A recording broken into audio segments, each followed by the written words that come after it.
Last video we left off completing our user object.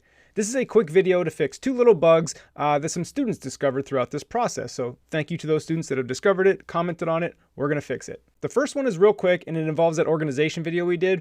Remember how we created this support folder? Well, I threw the plist in there and that causes some issues with the plist pathing. Like you may have seen this. You see this warning we got up here. If I click on that, it says default 568 image, cancel, whatever. We're like missing that. That has to do with moving the plist out of there.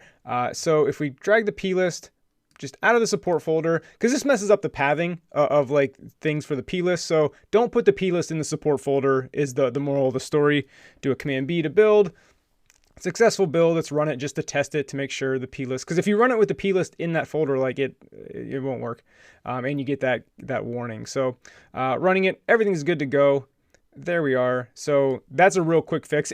And to be honest with you, what happened was in my original build, like I didn't have that support folder, and while I was filming, I just kind of like was like, I forgot about the support folder. Let's add that. And yeah, so that's what I get for going off script. But anyway, take that plist out of the support folder and you're good to go. Now the next bug that popped up has to do with the way to navigate that I like never use personally, so I didn't think to test this. But type in a username on your search VC, go to the next screen, the search screen, and then in order to go back, you can grab from the left and like swipe back. And as you can see, you can like swipe halfway and then like go back and not actually complete the transition, right? You can play with that swipe. You'll notice when you do that and you go back to like the follower screen, like swipe halfway across, and then go back to the follower screen, the navigation bar disappears. And what's causing that, if I go to screens here, if I go to follower list VC, you'll notice in view did load here, this is where we're calling the navigation controller is navigation bar hidden equals false. Well, so view did load happens when we're on this follower screen. However, once we start swiping back, view will appear gets called on the search VC. And if you remember in the search VC, in view will appear, we're hiding the nav bar. Remember, we're going back and forth.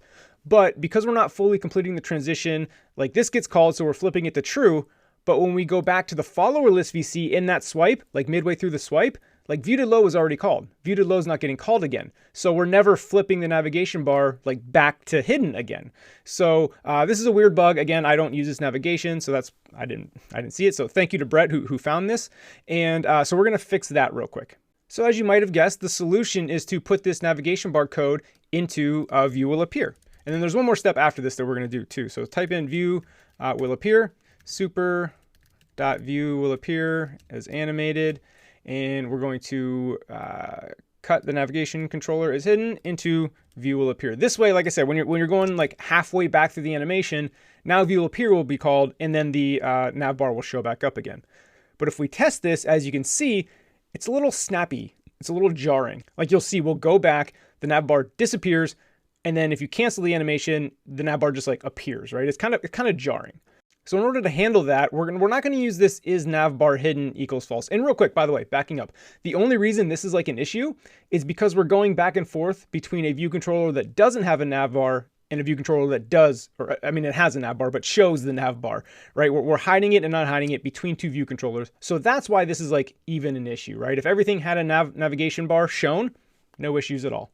So we're going to use a different function here. So still on navigation controller, you can call set nav bar hidden. And here we are on the follower list VC. So we want that to be false. Whoops. And animated will be true. We want to animate that.